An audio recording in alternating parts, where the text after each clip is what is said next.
너무나 가슴이 벅찹니다. 이곳에 오면 늘 존경하고 훌륭한 목회자의 본을 보였던 귀한 선배 목사님, 우리 최갑도 원로 목사님 계셔서 늘 귀한 가르침을 주시고, 또 우리 최 목사님 전에 장석교에서 같이 사역할 때 저 어렵고 힘든 그 부서, 그런데 이제 우리 최 목사님 보내면 문제가 다 해결되고 너무 좋았어요. 그냥 하나를 이렇게 시키면 하나 둘 셋 이렇게 해서 저희 마음에 큰 흡족함이 있었고, 역시 여기 와서 보니까 여전히 또 잘하고 있는 것 같아서 얼마나 흐뭇하고 감사한지 모릅니다. 계속 귀하고 선한 열매 맺을 수 있기를 제가 계속 기도하겠습니다. 우리 또 풍기 성내교회의 후원으로 이렇게 교회가 유일하게 딱 한 교회 저를 후원해주고 있는데, 그 교회가 풍기에 있는 교회예요. 구체적인 교회가 어느 교회다 얘기는 안 하겠는데 풍기에 있는 딱 한 교회예요. 아시겠죠? 어느 교회인지?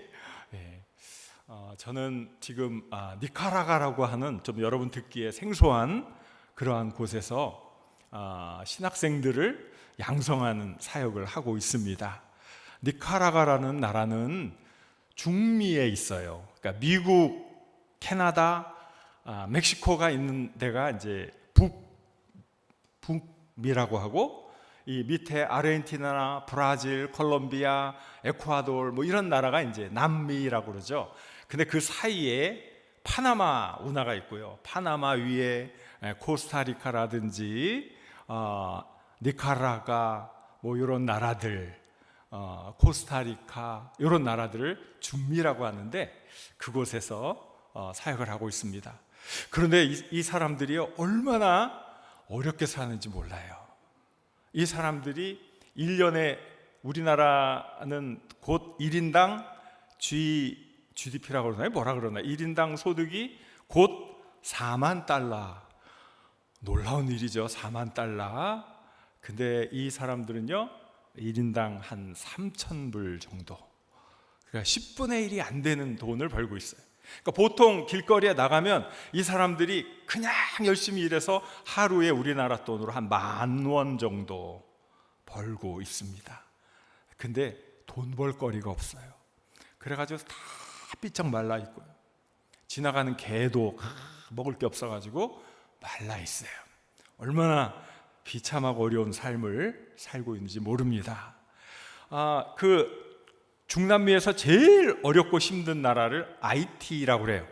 그 IT는 자기들끼리 막 싸워가지고 정부가 없어요. 그런 상태를 뭐라 그래요? 무정부 상태. 이건 난리인 거야. 총 가지고 힘 있는 놈들이 무슨 짓을 다 하든지 다 용납이 되는 그런 무법천지의 나라, 그게 IT고요. 그 다음에 못 사는 나라가 이 니카라과인 거예요. 좀 연세가 많으신 분들은 아실 터인데, 소모사 정권, 옛날에 좀 들어보셨죠? 소모사 정권.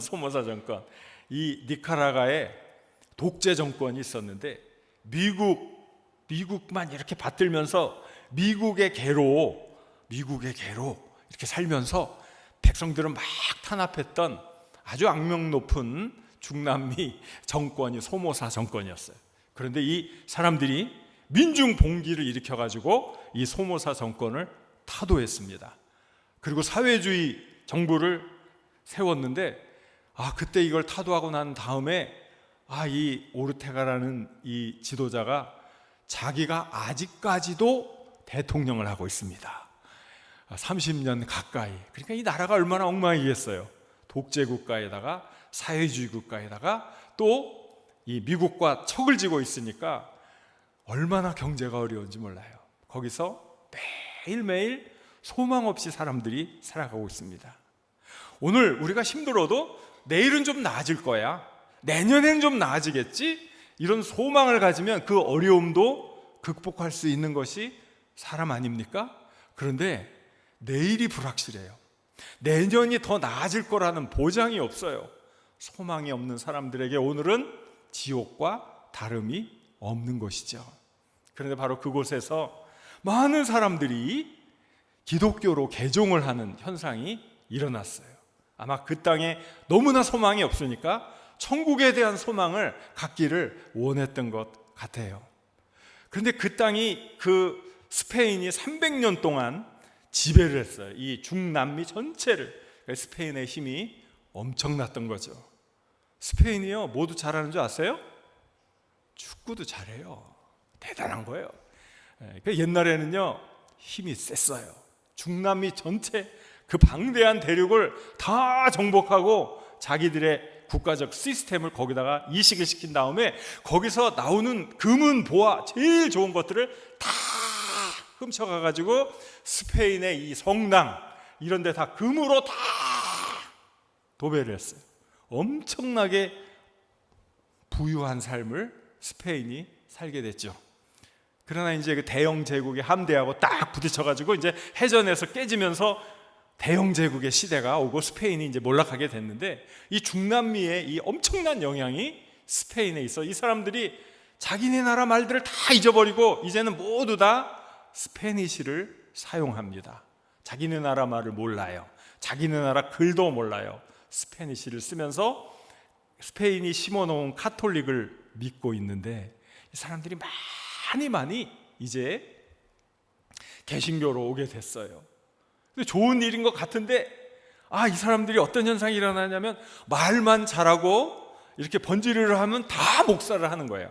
너도 나도 목사, 너도 나도 목사. 그리고요, 되게 재밌어요. 패스터, 영어로 목사를 패스터 그러는데, 이 스페니시는 그냥 읽으면 돼요. 파스톨 이러는데 거기다가 아만 붙이면 여자가 돼요. 파스토라. 그러면 여자 목사가 되는 거예요. 파스톨도 많고 파스토라도 많은 거야. 아무나 다 목사가 되는 거예요. 아무나 다 설교를 하고 아무나 다 교회를 개척하고 아무나 다 전도를 하면 그 세상은 어떻게 될까요? 난리가 나죠. 복음이 무엇인지, 예수 그리스도의 은혜가 무엇인지, 하나님의 섭리가 무엇인지 아무것도 알지 못하는 사람들이 그저 자기 감정에 치우쳐서 흥분된 그 감정을 쏟아내는 걸 설교라고 하고 있으니 그 사회가 어찌 되겠습니까? 정말 중요한 건 뭐예요? 빨리 시급하게 하나님의 말씀을 바르게 전하는 그러한 훌륭한 지도자를 양성하는 게 너무너무나 필요한 거예요. 제 거주지는 미국입니다. 미국에 살다가 한국에 딱 오니까 대번에 며칠 안 됐는데요, 대번에 느끼는 감정이 뭔지 아십니까? 후진국에 살다가 선진국에 오니까 어질어질하다. 후진국에 살다가 제가 선진국에 온 것 같아요. 미국은 모든 게 정체되어가 있어가지고 10년 전이나 20년 전이나 지금이나 맨날 똑같은데, 한국은 그냥 한 해 한 해가 다르게 빛과 번쩍해지는 것 같아요. 제가 여기 왔을 때요, 처음에 여기 제가 그때 축사했어요. 목사님 취임한다 그래가지고 그때 굉장히 우중충했었는데 와보니까 빛과 번쩍하는 거야. 근데 미국에선 이런 일이 안 일어나요. 왜? 후진국이니까. 미국은 망해가고 있어요. 너무나 안타까운 거예요. 제가 그 현실을 너무 잘 알아요. 미국에는요, 공장이 있을까요? 없을까요? 없어요. 공업이 없는 거예요. 제조업이 없는 거예요. 너무나 자기들 머리 좋다고 컴퓨터 가장 어려운 그 컴퓨터의 그 가장 최고만 자기들이 머리를만 써. 디자인. 우리는 디자인만 하면 돼. 근데 이거 만들 공장은 만들 필요도 없어. 그거는 너희들이 해. 너희들이 힘들고 3D 업종 같은 거. 그러니까 네 대만, 저 사우스 코리아 해라는 거야. 그래가지고 그냥 울며 겨자 먹기로 그 돈도 안 되는 거 막 했어. 그게 뭔지 아십니까? 반도체. 그게 반도체야. 그게 없으면 이 세계가 돌아가요? 안 돌아가요? 안 돌아가. 여러분이 살고 있는 이 나라가 전 세계에서 뭘 제일 잘 만들어? 반도체. 이 현대 사회를 움직이는 키워드를 한국이 쥐고 있는 거예요. 그런데 이 사람들이 그거 안 만들고 우리는 돈만 벌면 돼. 우리는 아이디어만 있으면 돼. 만드는 일은 저 제3세계 국가 시켜. 거기 인건비 싸잖아. 인건비. 그러다 보니까 모든 공장들을 다 인건비 싼 나라로 돌리기 시작한 거예요. 미국 사람들이요, 지능이 낮아. 공부 잘하는 사람들은 잘해요, 물론. 그러나 대부분의 사람들의 민도가 얼마나 낮아졌는지 몰라요. 저는 우리나라에 와서 대한민국 사람들의 민도가 이렇게 높아졌나. 저는 지하철을 타고 많이 다니는데 사람들이 많이 있어도요, 어디 가면 비어 있어. 임산부석, 노약자석 이런 데는 사람들이 좀 이렇게 앉아 있다가 노약자가 오면 여기 앉으세요 이럴 법도 한데 안 앉고 탁 서서 가요. 이야, 이건 민도가 높아진 거 아니고는 설명할 방법이 없는 거예요.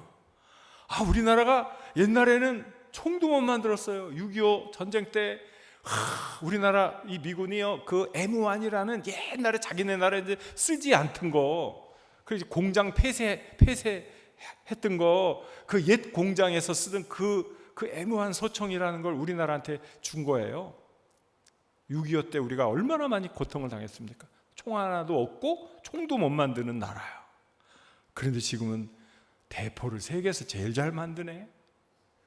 대포를 여러분 잘 모르셔도 돼요. 그냥 그런 나라예요. 우리가 탱크를 만드는데 세계에서 제일 잘 만드네. 그걸 K2라 그래. 대포는 K9이라 그래. 이 K자가 붙으면 다 뭐야? 한국이야. 아이고, 노래도 너무 잘해서 그냥 팝이라고 안 하고 K-팝이라 그래. 요즘에는 또 뭐 화장품도 미국에서 잘 팔려요. 우리 동네 가게 가도 한국 화장품에서 K-뷰티래. 또 K-뷰티. K자만 붙이면 다 대접을 받는 세상. 여러분들이 너무 수준이 높은 곳에 살고 있는데 그거를 지금 못 느끼는 거예요. 이 감사함, 이게 어디서 왔나? 어떻게 우리나라가 이렇게 잘 살게 되었나? 곰곰이 생각해 보니까 우리는 선교사님들한테 너무 큰 빚을 지고 있는, 구한말에 우리 선교사님들이 20대 초반 새파란 그 파란 눈의 선교사님들이 이 알지도 못하는 조선 땅에 들어와 가지고 복음을 전했어요. 얼마나 이게 엄청난 일인지 지금 상상하면요, 상상이 되지 않는 거예요. 여기 오려면요, 몇 개월을 걸쳐서 배를 타고 오고 또 뭐 걸어오고 마차 타고 오고 그렇게 오셨어요. 그분들이 복음의 씨앗을 심었어요. 그런데 이분들이 이 밑에 가가지고 많은 사람들이 이렇게 한 사람 한 사람 만나가지고 복음을 전하기도 했지만, 또 이분들은 전략적으로 왕가라든지 귀족 출신이라든지 이런 사람들의 병을 고쳐주니까 이분들이 깜짝 놀란 거예요. 앞선 서양 문물에 깜짝 놀란 거예요. 그래서 병원을 열어.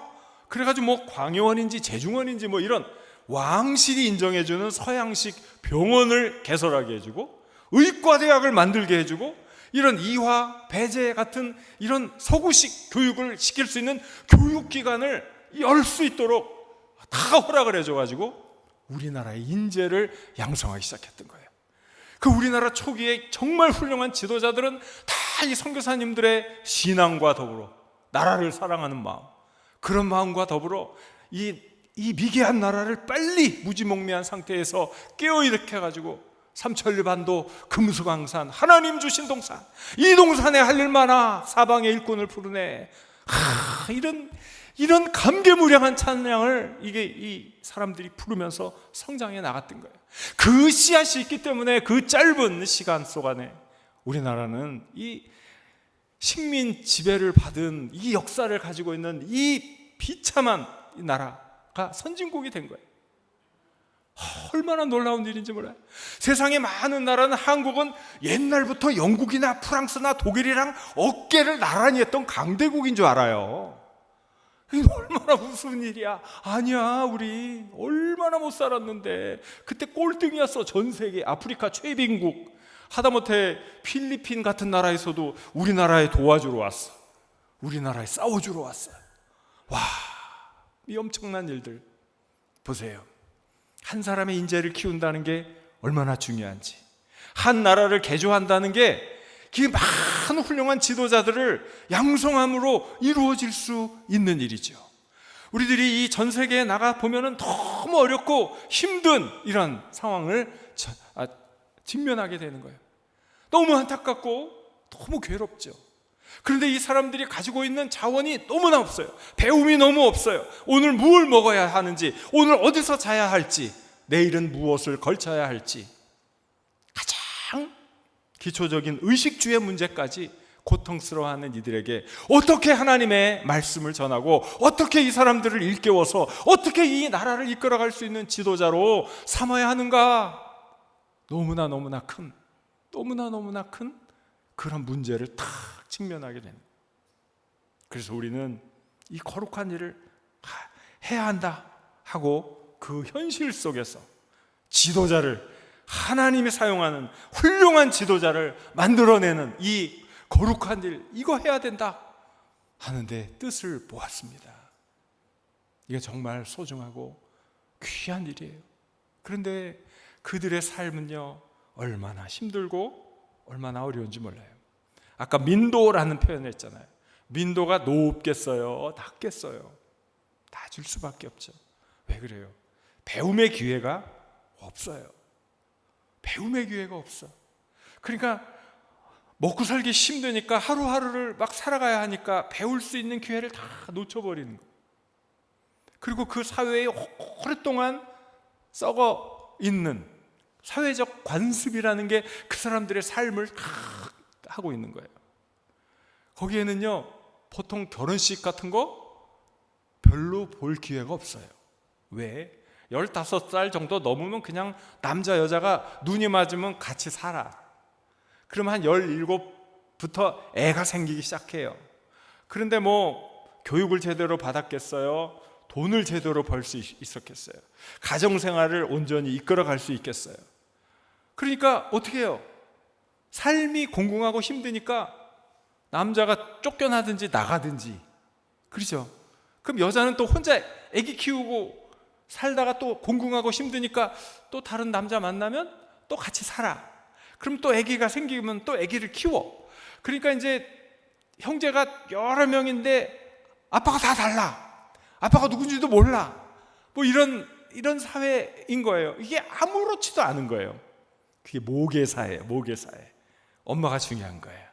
아빠가 누구인지 엄마가 하나면 형제가 우애가 좋아요. 아무 문제가 되지 않아. 그런데 이런 것들이 이 사회에 너무 편만하게 묻어 있어서 성적인 기준이 너무 낮은 거예요.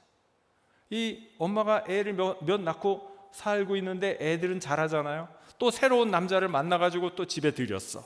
또 이렇게 살다가 보니까 이 남자가 지가 난 딸을 또 건드려. 이런 가정 내 성폭력, 이런 일들이 수없이 반복되는 이런 일들. 그럼 누구 하나 말하지 않아. 왜? 그거는 이 집만의 문제가 아니라 우리 집의 문제이기도, 옆집의 문제고, 모두 다 하니까. 이건 사회적 관습이에요. 니카라과의 관습이에요. 그러니까 사람들이 발전할 수 있는 기회가 없죠. 너무나 어려운 환경 속에서 공부할 수 있는 기회도 없고, 그 안에서 가정폭력을 경험하면서 성장해야 되는 사람들에게 미래를 그릴 수 있는 여지가 없다는 거예요. 미래를 그릴 수 있는 여지조차 없는 거예요. 얼마나 절박하고 힘든 삶을 살고 있는지 모르는 거예요. 근데 이 중에서도 그래도 은혜 받았다고 목사를 합니다. 그런데 신학교육을 받지 않았잖아요. 불러다 모아놓고 거의 무상으로 신학교육을 시키는 거예요. 이거는 돈의 문제가 아니죠. 하나님의 나라를 세우는 문제죠. 이분들이 훌륭한 사역자가 돼서 이분이 쓰면 한 가정 이 버림받은 가정들이 바로 서면 이 사회 전체가 바로 설 거 아닙니까? 그러니까 이 교육이 중요한 거죠.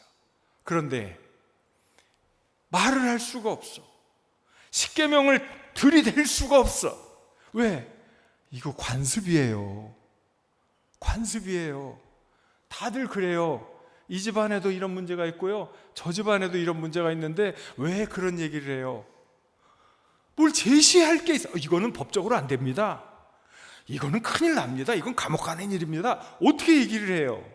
그럼 어떻게 합니까? 어떻게 해야 이 하나님의 사람들을 영적으로 이렇게 세워서 높은 도덕적인 수준을 가진 훌륭한 지도자로 양성을 할 수 있습니까? 고민이 되잖아요. 어떤 지침을 줘야 되잖아요. 그래서 고민한 해서 찾은 게 누구냐? 요셉인 거예요. 요셉이 무슨 일을 했습니까? 많은 일을 요셉이 했잖아요.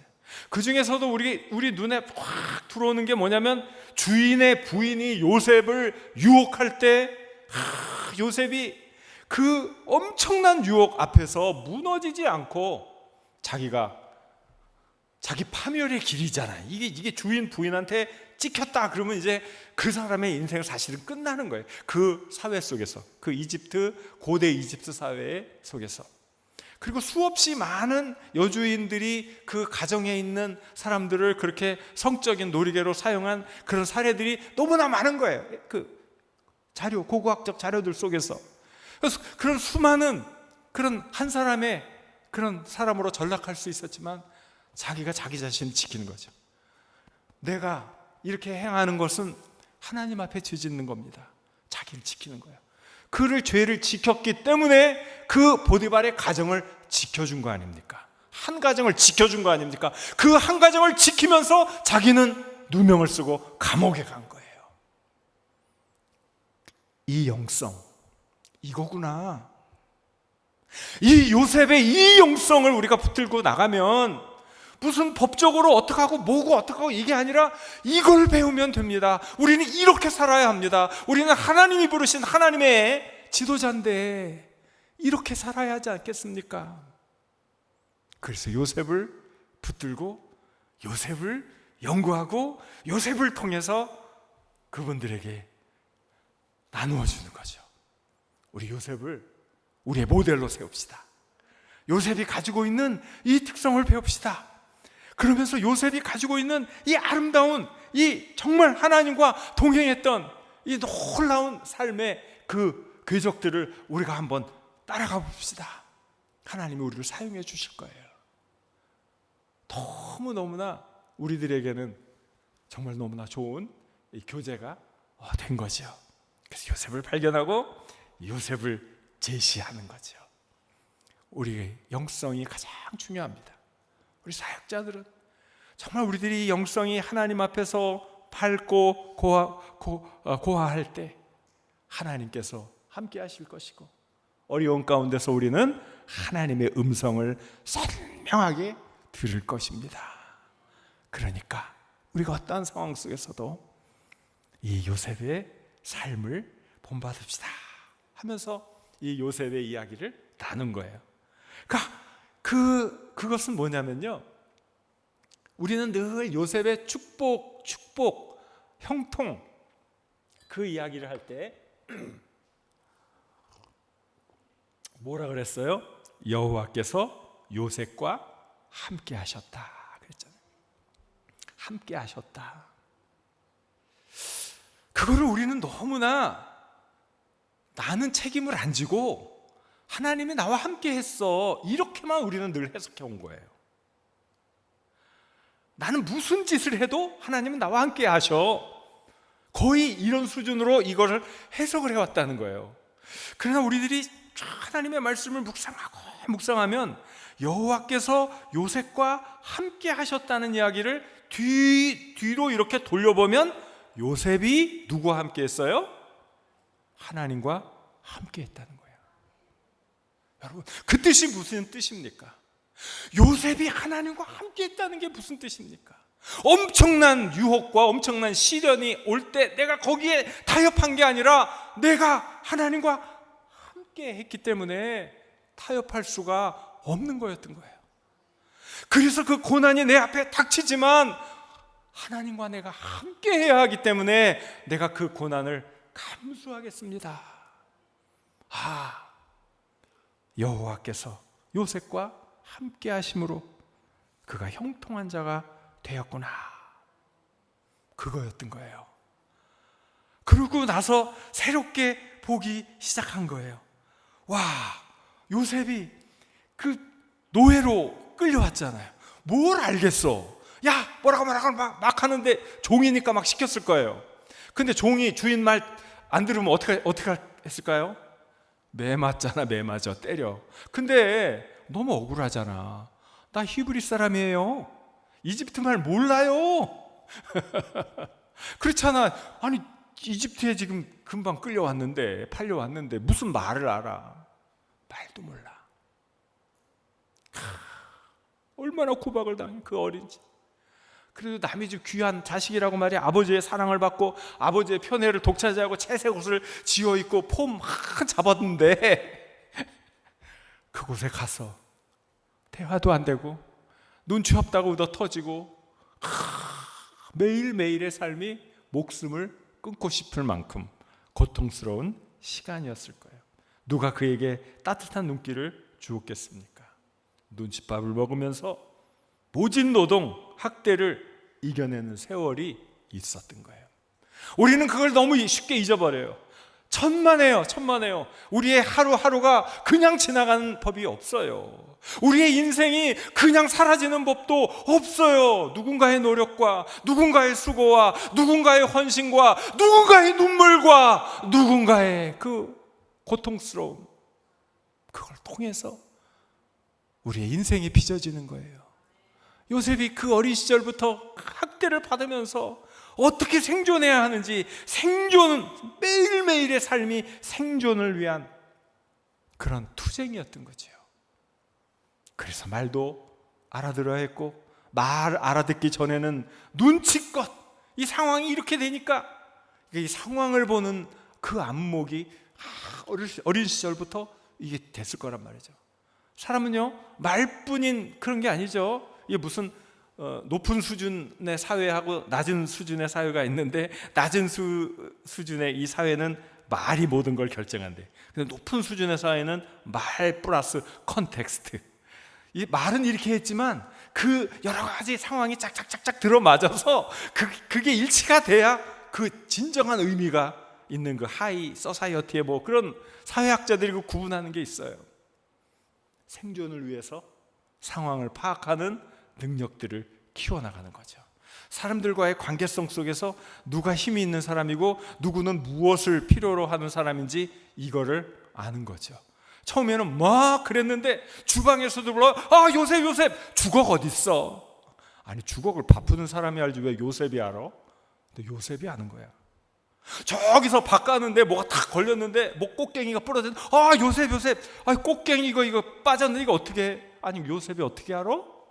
요셉 알아요. 어디에 가나 필요한 인재가 되었다는 거예요. 어디에 가나 저 사람 쓸모 있는 사람이야, 저 사람 우리에게 꼭 필요한 사람이야, 자기의 존재를 드러낼 수 있었다는 거예요. 왜? 하나님이 함께 하셨기 때문이었어요. 그런데 그것을 뒤집어 보면 요셉이 하나님과 함께 했다는 거예요. 우리에게 떨림이 있어야 돼.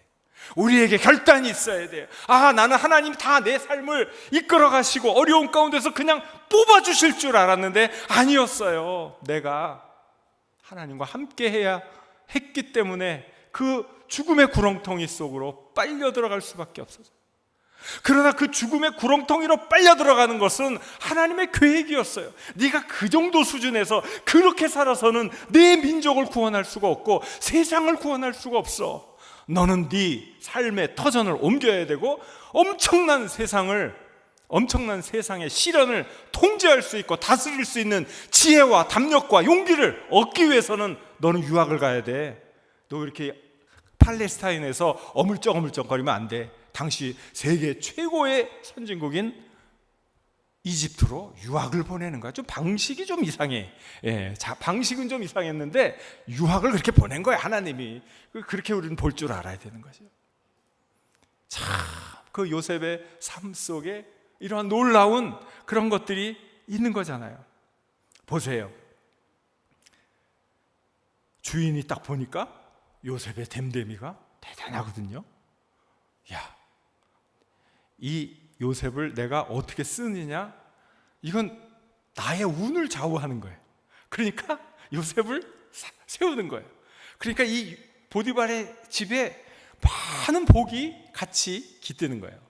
자, 그 다음에 이제 요셉이, 그 다음 장면을 보세요. 감옥살이를 하게 됐어. 어쨌든 건너뛰어서 억울한 누명을 뒤집어 쓰고 감옥살이를 하게 됐을 때 얼마나 힘들었을까요? 사람은 그래요. 저놈 파렴치범이라고. 저렇게 히브리 노예로운 주제에 말이야, 이 보디발 집에서 가정총무하면서 위세 떨었던 놈이지. 아유, 그런데 저놈이 주인 부인을 겁탈하려고 했던 아주 파렴치범이야, 파렴치범. 그러면서 사람들이 손가락질을 했을까요, 안 했을까요? 했을 거예요. 했을 거예요. 다 했을 거예요. 그런데 감옥에서 요셉을 만난 사람들이 그의 말을 듣습니다. 그가 하는 행동을 봅니다. 그럼 사람들이 어떻게 반응할까요? 이 사람이 하는 말과 이 사람이 하는 행동 속에서 거룩함이 묻어나오는 거잖아요. 참 순결함이 묻어나오는 거잖아요. 어떤 일을 보든지 바르게 판단하고 지혜롭게 조언하는 이 사람의 멋진 품성이 나오면서 사람들의 평가가 어떻게 돼요? 아니야. 내가 요셉을 경험했는데 저 사람은 절대 그런 사람이 아니야. 성경에 그거 기록되어 있을까요? 안 기록되어 있을까요? 기록은 안 돼 있어요. 그러나 사람 사는 모습은 다 똑같아요.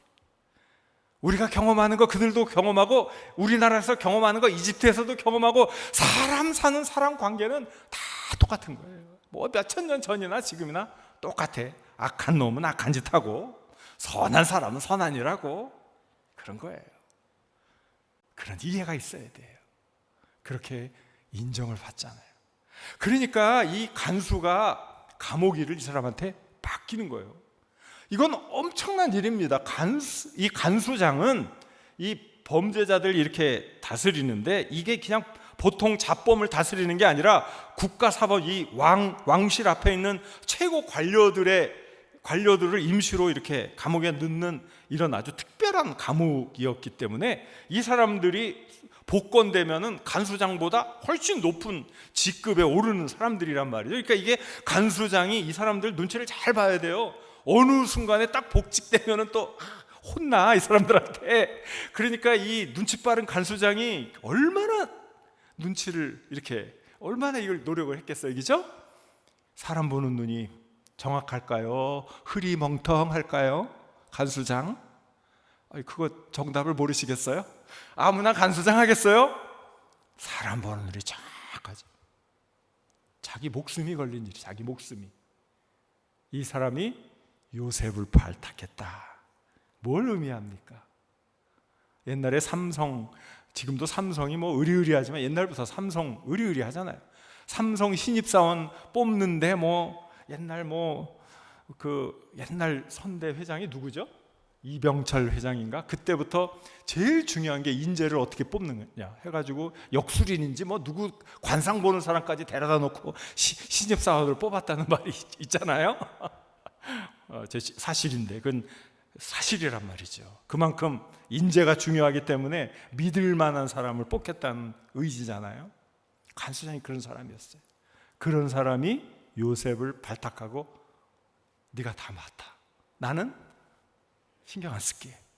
자기 목숨을 요셉에게 맡겨놓은 거예요. 그걸 우리가 볼 줄 알아야 돼. 와, 그렇다면 요셉을 자기 목숨만큼 신뢰했다는 얘기죠. 정말 중요한 얘기죠. 하나님이 요셉과 함께 했기 때문에 형통하게 하셨다는 거예요. 그러나 저는 여기서 또 뒤집어 봐야 돼요. 요셉이 하나님과 함께 했다는 거예요. 오늘 여러분들이 저의 이 니카라가 선교에 관한 보고도 듣지만 이 말씀 속에서 여러분에게 말씀하시는 하나님의 음성을 들을 수 있기를 간절히 바랍니다. 우리도 하나님과 함께 해야 하는 거예요. 하나님이 물론 우리와 함께 해 주시지만 우리도 하나님과 함께함으로 하나님이 주시는 그 놀라운 은혜를 우리들이 체험하고 그 은혜를 나누어야 되는 거예요.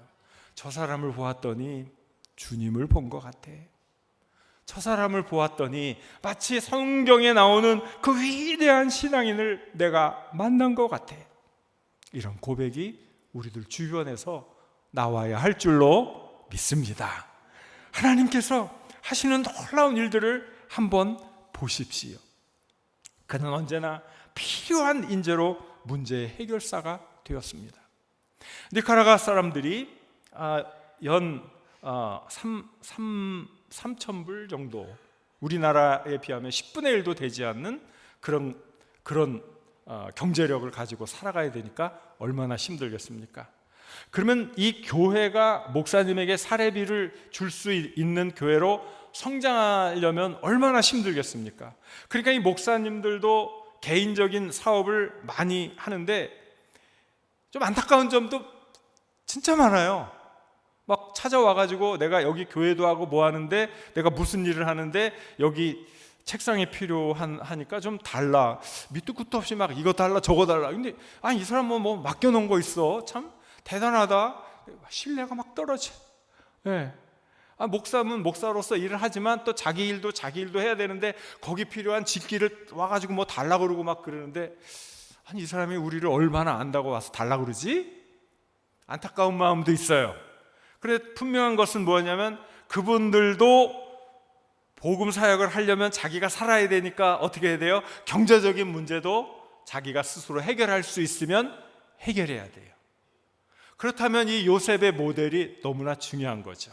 어디에서든지 필요한 인재로 귀한 일들을 감당했다는 거죠. 어디에서든지 모든 사람들이 그를 찾고 그를 통해서 유익을 얻었으니까 우리 목사님들이 그냥 교회 얼마 되지 않는 이 교회 요거로는 안 되니까 이 교회를 잘 유지하기 위해서는 또 주중에는 자기들이 열심히 일을 해야 되는 거죠.